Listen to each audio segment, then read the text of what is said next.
नमस्कार, स्वागत है आप सभी का हमारे YouTube channel master media news में। प्लीज़ फ्रेंड, अगर आपको हमारी वीडियो पसंद आए तो हमारे चैनल को सब्सक्राइब करिए, लाइक करिए, कमेंट करिए, शेयर करिए। आप सभी का ज़्यादा टाइम ना लेते हुए हम वीडियो को स्टार्ट करते हैं। उस सच्चाई को आपके सामने रखूंगा। बंधुगण, अरविंद केजरीवाल जी ने इस प्रकार से एक पिक्चर पेंट किया कि मोदी जी जो हैं वो दिल्ली की गरीब जनता को जो उनका अधिकार है, उनका राशन है, उससे वंचित रख रहे हैं और डोर टू डोर जो डिलीवरी होनी चाहिए राशन का, कहीं ना कहीं इस डोर टू डोर डिलीवरी को रोकने की कोशिश कर रहे हैं। मित्रों, ऐसा नहीं है।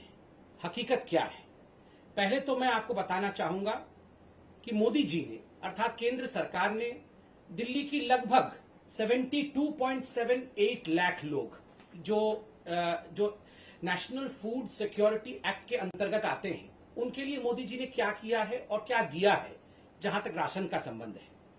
देखिए, दो स्कीम है अभी। एक स्कीम है नेशनल फूड सिक्योरिटी एक्ट, जिसको NFSA कहते हैं, और दूसरा स्कीम है प्रधानमंत्री गरीब कल्याण योजना। आप जानते हैं मोदी जी पूरे हिंदुस्तान के 80 करोड़ जनता को मुफ्त राशन मुहैया करा रहे हैं कोविड के समय में।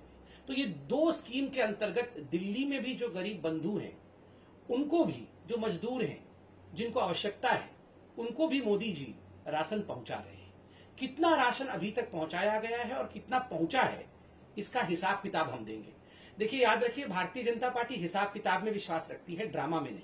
हम चाहते हैं कि हकीकत आपके सामने जाए। ये जो नेशनल फूड सिक्योरिटी एक्ट है, इसके अंतर्गत 37,400 मीट्रिक टन राशन या अनाज आज तक दिल्ली को मोदी जी ने भेजा है। और दिल्ली सरकार ने जो उन्होंने खुद हिसाब दिया है कि मई के महीने में इसका लगभग 90% डिस्ट्रीब्यूट कर दिया है। और दूसरा स्कीम जो है वो प्रधानमंत्री गरीब कल्याण योजना का है। वे मई जून, अभी जून महीना चल रहा है, और मई जून और जून के 5 तारीख तक का आपको हिसाब दूंगा।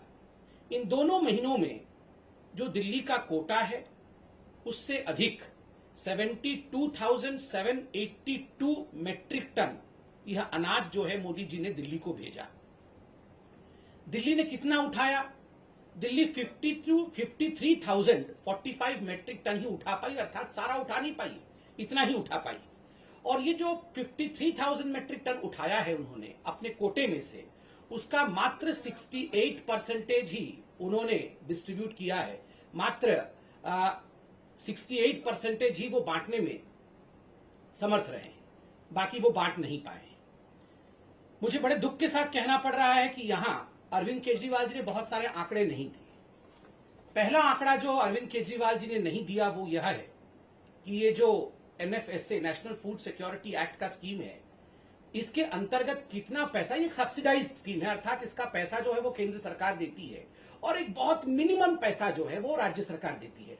अरविंद केजरीवाल जी कितना पैसा देते होंगे, मिनिमम जो पैसा है वो कितना देते हैं, और मोदी जी कितना देते हैं? अब देखिए, दो राशनों की बात करेंगे हम, एक तो गेहूं की बात करेंगे और एक हम चावल की बात करेंगे। जहां तक गेहूं का सवाल है, गेहूं अरविंद केजरीवाल जी मात्र 2 रुपए देते हैं और मोदी जी देते हैं गेहूं पे 23.73 रुपीज। कुल मिलाकर गेहूं का जो रेट है, मार्केट रेट है, वो 25.73 रुपीज है, जिसमें अरविंद केजरीवाल जी 2 रुपए देते हैं, अर्थात दिल्ली सरकार 2 रुपए देती है।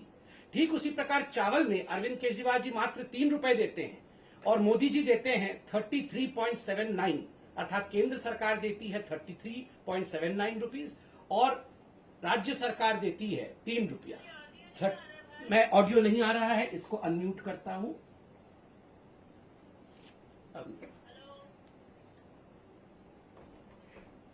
तो स्वाभाविक रूप से आप देखिए, जो अधिकांश रेट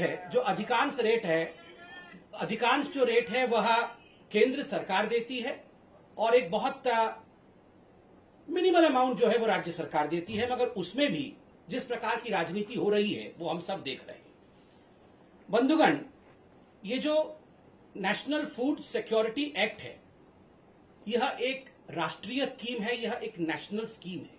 ये पूरे राष्ट्र में, पूरे भारतवर्ष में एक यूनिफॉर्म स्कीम के अंतर्गत काम करती है, यूनिफॉर्मिटी के साथ काम करती है। चाहे वो दिल्ली हो, चाहे वो उड़ीसा हो, चाहे वो बंगाल हो, चाहे वो कोई भी राज्य हो, हर राज्य में यूनिफॉर्मली काम करती है और कोई भी राज्य इसको डिसरप्ट नहीं कर सकता है। कोई भी राज्य का यह अधिकार नहीं है कि नेशनल फूड सिक्योरिटी एक्ट को बंद कर दे और अपने तरीके से उसी स्कीम में से स्कीम निकाले।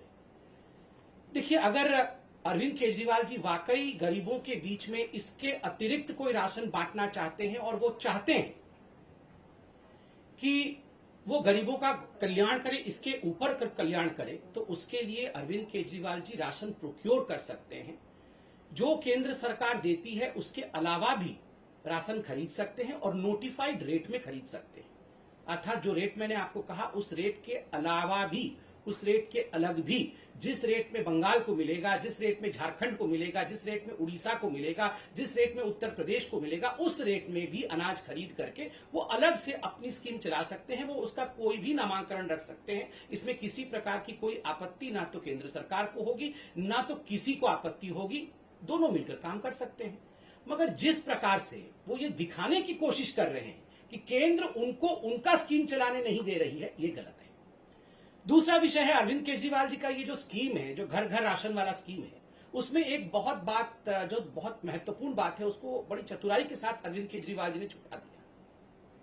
उसमें एक प्रावधान है कि आप ये जो राशन है, जो आप फेयर प्राइस शॉप में पाते हैं, उस राशन को दिल्ली के कुछ एजेंसीज उठा लेंगे और जैसे कि गेहूं है उसको आटा बनाया जाएगा और जैसे चावल है उसकी सफाई की जाएगी और इसके लिए कुछ एक्स्ट्रा चार्ज दिल्ली की सरकार लगाएगी। देखिए, नेशनल फूड सिक्योरिटी एक्ट में कोई भी एक्स्ट्रा चार्ज के विषय में नहीं बताया गया है कि कोई एक्स्ट्रा चार्ज कोई भी राज्य लगा सकती है। जो केंद्र के नियम है उन्हीं केंद्र के नियम के मुताबिक चलना पड़ेगा। एक्स्ट्रा चार्ज कोई लगा नहीं सकता है। मगर मुझे दुख के साथ कहना पड़ रहा है कि अरविंद केजरीवाल जी ने इस महत्वपूर्ण विषय कि गरीबों से वो कितना एक्स्ट्रा चार्ज लेना चाहते थे, इस विषय को अरविंद केजरीवाल जी बताते नहीं है। इस विषय को अरविंद केजरीवाल जी छुपा देते हैं। और केंद्र सरकार ने स्पष्ट रूप से कहा है कि आप कोई भी केंद्र का जो कानून है, केंद्र का जो स्कीम है, उसमें एक्स्ट्रा चार्ज लगा करके उसे अलग तरीके से राज्य में रख नहीं सकते। तीसरी बात है, देखिए अरविंद केजरीवाल जी, आपने कहा कि आप गरीबों का भला चाहते हैं। One nation one ration card, पूरे राष्ट्र में एक राशन कार्ड हो, इसका प्रावधान केंद्र की सरकार ने किया था। बाकी राज्य इस काम को कर रहे हैं, आगे बढ़ा रहे हैं। मुझे दुख के साथ कहना पड़ रहा है बंधुगण कि दिल्ली की सरकार ने इस विषय को मना कर दिया कि वो one nation one ration card में आगे नहीं बढ़ेंगे और आज उन्होंने इस काम को आगे नहीं बढ़ाया है, जिसके कारण हजारों हजार जो मजदूर होते हैं, जो गरीब होते हैं, जो माइग्रेंट लेबर्स होते हैं, आज वो राशन से वंचित रह रहे हैं। जबकि यह प्रावधान बिना किसी पैसा खर्च के दिल्ली सरकार आराम से कर सकती थी। केंद्र ने इसका सारा प्रायोजन किया हुआ था और केंद्र ने बार बार चेताया है केजरीवाल जी को कि केजरीवाल जी, आप one nation one ration card इसको फॉलो करिए, इसको आप बनाइए। देखिए, अरविंद केजरीवाल जी कह रहे हैं कि वो घर घर जाके राशन देंगे और डोर स्टेप डिलीवरी करेंगे। बंधुगण, ये डोर स्टेप डिलीवरी सही व्यक्ति को हो रहा है कि नहीं, गरीबों के पास ये राशन पहुंच रहा है कि नहीं, ये कैसे मालूम पड़ेगा? उनका कहना है कि हम बायोमेट्रिक सिस्टम के माध्यम से जान जाएंगे कि डोर टू डोर डिलीवरी हो रहा है कि नहीं। हम आपके अंगूठे ले लेंगे, हम आपका कोई ऐसा बायोमेट्रिक निशान लेंगे जिससे कि ये जो हिसाब है कि सही व्यक्तियों तक पहुंच रहा है कि नहीं, वो हिसाब हमारे पास आ जाएगा।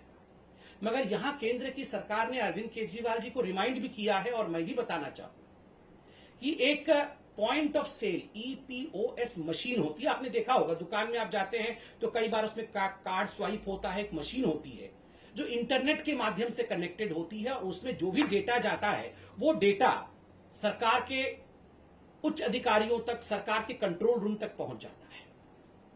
2018 के अप्रैल के महीने से अरविंद केजरीवाल जी ने दिल्ली के जो 2000 फेयर प्राइस शॉप है जहां ये राशन वितरित किए जाते हैं, उन्होंने ये जो POS मशीन है, EPOS मशीन है, जो इंटरनेट के माध्यम से काम करते हैं, उन्हें बंद करवा दिया था और सब कुछ एक हाथ की प्रक्रिया से, एक मैकेनिकल प्रक्रिया से आरंभ कराया था।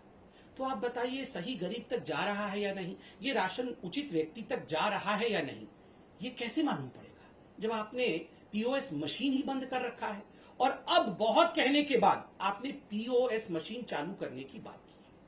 और दिल्ली की जनता को जान के आश्चर्य होगा, छोटे छोटे राज्य जो दूर दराज इलाके में हैं, जिनके पास इंटरनेट की सप्लाई भी नहीं है या कम है, उन छोटे छोटे राज्यों ने पीओएस मशीन लागू कर रखा है। इन छोटे छोटे राज्यों ने इनका 80% से अधिक आधार कार्ड ऑथेंटिकेशन है। अर्थात ये जो आधार कार्ड के माध्यम से, कि आधार कार्ड एक गरीब व्यक्ति के घर में अरविंद केजरीवाल जी जाते हैं, उनको राशन देते हैं, तो आधार कार्ड के माध्यम से कि इस व्यक्ति को राशन पहुंचा कि नहीं, ये आधार कार्ड के माध्यम से मालूम पड़ता है।